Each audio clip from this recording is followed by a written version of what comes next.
Hey everybody, it's Professor Wells. We're going to review Chapter 5, which goes over the principles of bonding.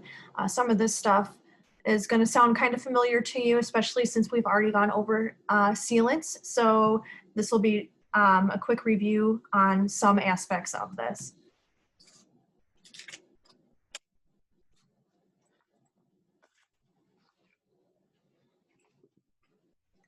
So in dentistry, the term bond or bonding is used to describe the process of attaching restorative materials to the tooth by adhesion.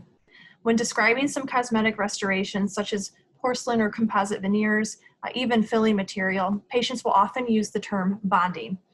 The first step of the bonding process involves preparing the surface of the tooth or the restoration. This involves removing plaque and debris and then etching or conditioning the enamel or dentin with an acid. The most common one used is phosphoric acid in 10 to 42% solutions. Acid removes mineral from the surface to create a roughness or microscopic porosities to which bonding can occur. Hence the acid etch that we used for sealants. Bonding to an etched surface. When a resin bonding agent or primer is flowed over the etched surface, it penetrates into the microscopic pores. When a resin bonding agent cures, it forms resin tags that adhere to the etched surface of the tooth, creating,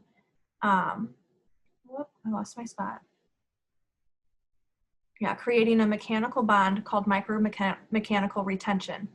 This resin bonding agent then will chemically bond to other resins placed over it, such as composite resin. This chemical bond is called the primary bond. The primary or chemical bond occurs through adhesion when the bonding agent and the composite resin material adhere to each other. The secondary bond is the physical bond, which is a weak physical attraction between two surfaces. An example of this would be the adhesion of paint to a metal surface. The chemical bond is stronger than a secondary or physical bond. Surface wetting. Etching increases the ability of the bonding material to wet the tooth surface by creating a high surface energy, which can attract surface contaminants like saliva, so good isolation is very important. If saliva contaminates the area, drying the surface will leave residues that will interfere with the bond. Good wetting increases the contact of the material and the tooth. Poor wetting prevents complete contact. For this reason, bonding agents are typically made of a low viscosity material, meaning that they're not very thick. Bond strength. The strength of the bond is determined by the amount of force needed to break the two materials apart. This is accomplished by pulling the two materials apart or by applying force until the bond fails. An enamel bond is typically stronger than a dentinal bond. Dentinal bonding varies and depends on how deep into the dentin the cavity prep extends. Dentin near the DEJ has fewer tubules and they are smaller in diameter than the dentin closer to the pulp. Deeper dentin contains more tubules and they are larger in diameter. Fluids flow from the pulp into the tubules on a constant basis, making this dentin wetter from this flow of pulpal fluid. Wetter dentin is more difficult to bond to than the shallow dentin. The small surface of the enamel that is removed with etching reduces the enamel rods and opens porosities among the rods. The removal of the smear layer also occurs during etching, and the smear layer is made up of debris on the enamel or dentinal surface that results from the cutting of tooth structure during the cavity preparation. The smear layer can also contain bacteria, salivary components, and tooth dust. This smear layer sticks tenaciously to the surface, plugs the openings of the dentinal tubules, and can't be washed off with just an air water spray. This interferes with the formation of the bond to the dentin. Acid etch dissolves the smear layer and rinses it away. Systems that use a primer actually penetrate the smear layer and incorporate it into the bonding agent, since there's no rinsing used with these systems. Regardless, the smear layer is either removed or modified so bonding can occur. Clinical trials show good results in some teeth in as short as 10 seconds of etching. For permanent teeth, the etch time is usually 20 to 30 seconds. Highly mineralized teeth may be more resistant to etching and may require up to 60 seconds. Primary teeth should be etched for longer periods of about 60 seconds or more because the enamel has a prism pattern that is not well structured.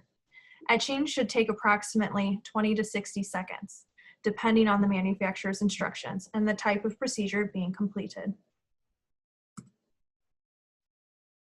The etched surface should have a frosty appearance when dried. When a cavity preparation involves the etching of both enamel and dentin, and the penetration is left slightly the preparation is left slightly moist for wet dentin bonding, the frosty appearance of the enamel cannot be determined. The acid etchant comes as a liquid and a gel. The application of the etchant depends on the form that is being used. Most likely the form most offices have is the gel. You don't really see the liquid that much anymore. The recommended rinsing times for acid gels is approximately 10 seconds or longer, and rinsing times are shorter than 5 seconds. 5 to 10 seconds with the liquid. The dentin has a higher water content because of its organic makeup. It also contains collagen and other fluids from the pulp chamber. The smear layer, which is made up of debris on the enamel or dentinal surface resulting from the cutting of tooth structure during the cavity prep, must be removed before bonding. We've already reviewed this just a little bit. Bonding agents that use acidic primers to etch the enamel and dentin penetrate the smear layer and incorporate it into the bonding agent, since there's no rinsing with these systems. Etching dentin with phosphoric acid dissolves the smear layer first, and then portions of the hydroxyapatite crystals from the surface of the dentin, creating a porous surface and exposing the meshwork of the collagen fibrils that are part of the dentin matrix. This opens the dentinal tubules, which leaves a rough porous surface. Dentin has a lower mineral content and needs to be etched for only about 10 seconds. Over etching can leave a weaker bond. Wet dentin for bonding is where the acid is removed by rinsing for at least 10 seconds. The excess water is removed by a gentle stream of air, but the dentin surface must be moist to keep the collagen fibrils fluffed up. It's critical at this stage that the dentin not be over-dried.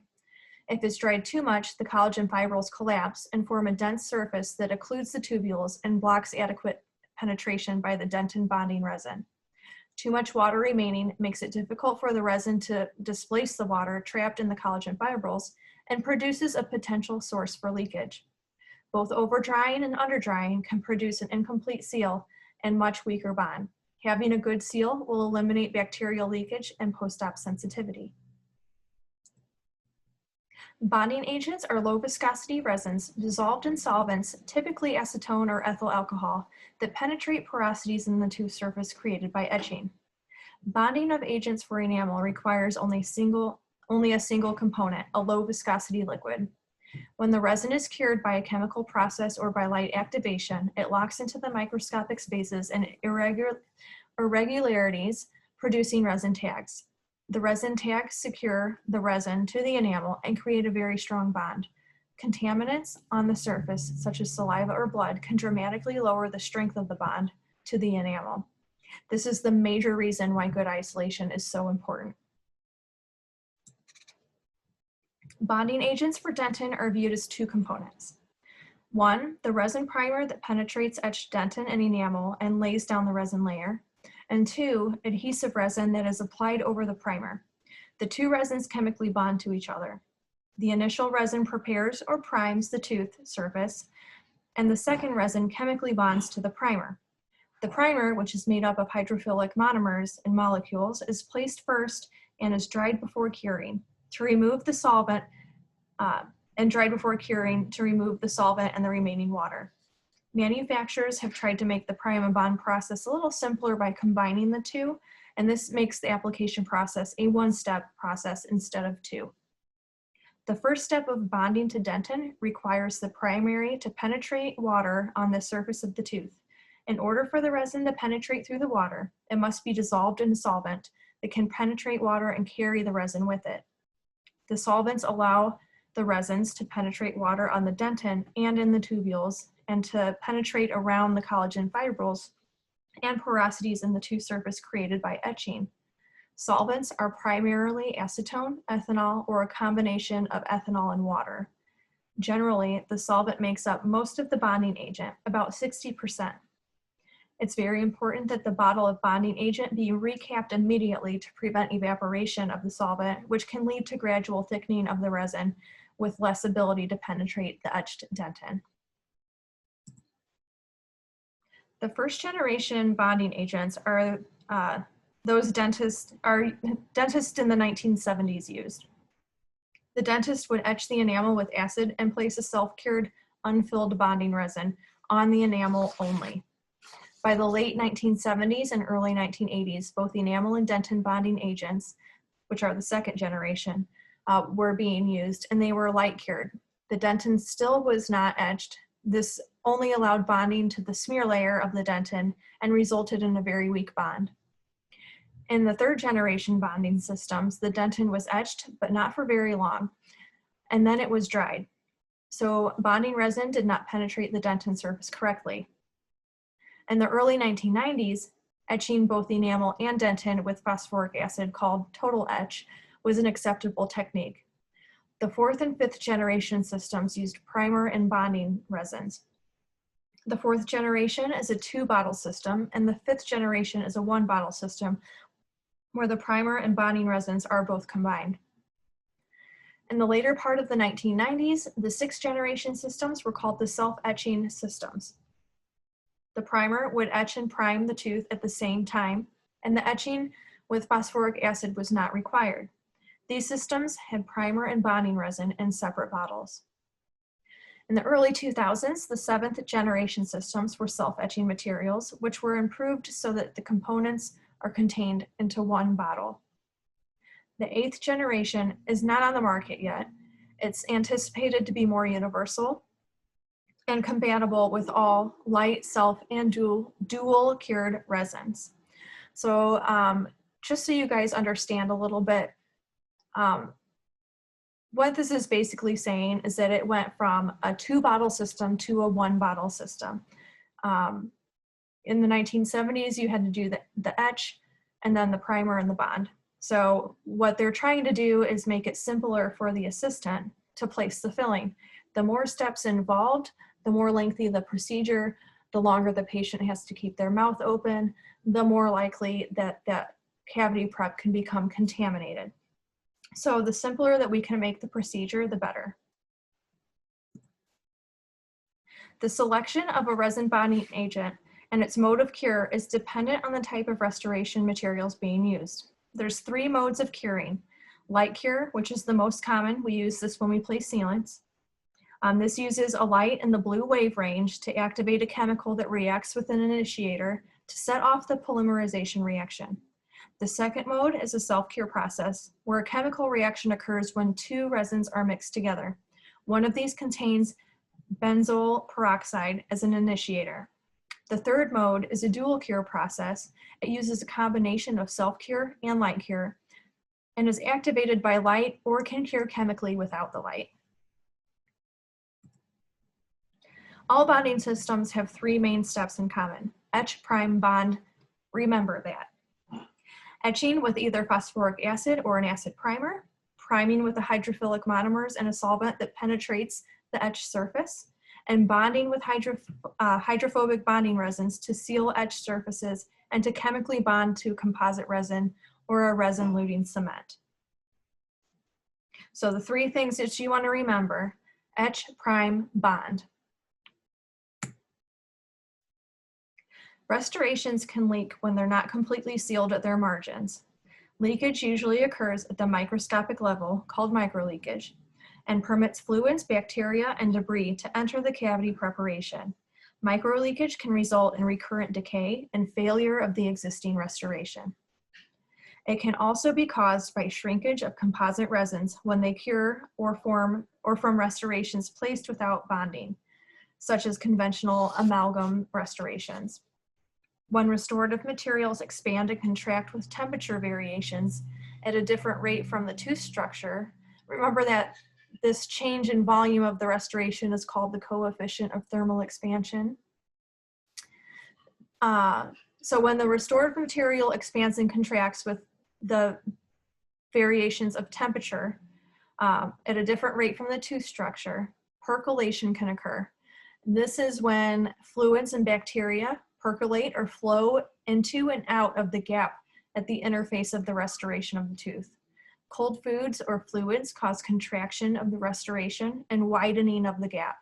And hot foods or liquids cause expansion of the restoration and reduction of the gap. Percolation can lead to pulpal irritation with sensitivity, staining at the margins, and recurrent decay. The most common contaminants encountered in the oral cavity are saliva and blood. Isolation of the area being treated is essential, and astringents and hemostatic agents can be used to control bleeding. If contamination of a newly etched surface occurs, rinsing it thoroughly and re-etching for 10 to 15 seconds is necessary. Some dental materials will prevent a bonding agent from adhering to the tooth surface appropriately. Eugenol interferes with the set of the resins and will cause a drop in bond strength. Flavoring oils and prophy paste can interfere with bonding. Carbamide and hydrogen peroxide whitening agents can also leave a residual oxygen in the tooth structure, and that can interfere with bonding too. So if you have a patient in your chair and they're getting fillings after they're cleaning, you may not want to polish the tooth they're working on. You definitely don't want to give them the fluoride treatment quite yet. You would do all of this after. Some patients may experience transient tooth sensitivity after a bonded restoration. This usually only lasts a short time, from a few hours to a few days. It's been scientifically proven that post-op sensitivity can last up to 6 months. The pain response comes from odontoblasts that lie in the pulp and its junction with the dentin. The odontoblasts have processes that extend about 1/3 of the way up the dentinal tubules, and these tubules contain a column of pulpal fluid. These processes have pressure receptors that can only interpret in a painful response when any change in pressure in this column of pulpal fluid occurs. One primary reason for sensitivity is unsealed dentinal tubules.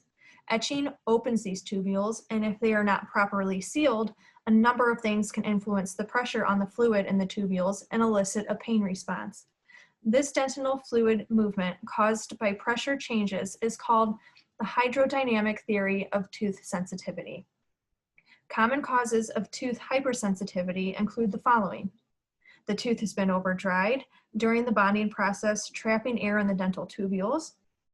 The dentin has been over-etched and is not adequately sealed with the priming and bonding resins. Or the composite resin restoration is cured in increments that are too large, causing contraction stress on the tooth or micro-leakage as it pulls away from the cavity preparation. Less postoperative sensitivity is found with self-etching bonding systems compared to the total etch bonding systems. Self-etching systems help eliminate operator error by removing the separate steps of the application. It's important to follow each manufacturer's instructions for use to ensure that the dentinal tubules are sealed and postoperative sensitivity is avoided. These are technique-sensitive materials, and poor attention to detail can create a weak or inadequate bond that may lead to failure or pain. After the initial bonding resin is cured on the tooth, other adhesive bonding resins or resin cements can be used to attach restorations to the tooth by way or resin-to-resin chemical bonds. Ceramic restorations are retained better if they are bonded to the tooth than if they are merely cemented. Bonding also helps to prevent microleakage. Ceramic restorations chip on occasion and need repaired instead of replacement. Techniques have been developed to permit repair of the porcelain in the mouth if the repair will not be placed under heavy chewing forces. The bonding process is similar to bonding to enamel or dentin. The difference is the type of etchant used. Some operators prefer to roughen the surface with a diamond burr or by sandblasting before applying hydrofluoric acid. As a side note, it's important to not get this acid on any soft tissues in the mouth as it can burn the tissue. Just the same thing with the acid etch that we use. Metal bonding is used to create better retention of the metal to the tooth during the cementation of a restoration. Metal bonding is also used for placement of a composite veneer over metal for cosmetic reasons. Amalgam bonding is not used frequently because the clinical studies have indicated little difference between a bonded and non-bonded amalgam. The change for microleakage, recurrent decay, and fracture was shown to be the same. Composite resins may be repaired in certain circumstances. However, the older the composite is, the weaker the bond will be to the new composite. Orthodontic brackets have replaced bands for orthodontic treatment. Bonding of orthodontic brackets is done with plastic or metal brackets, using adhesive bonding resins that are self-cured, light-cured, or dual-cured.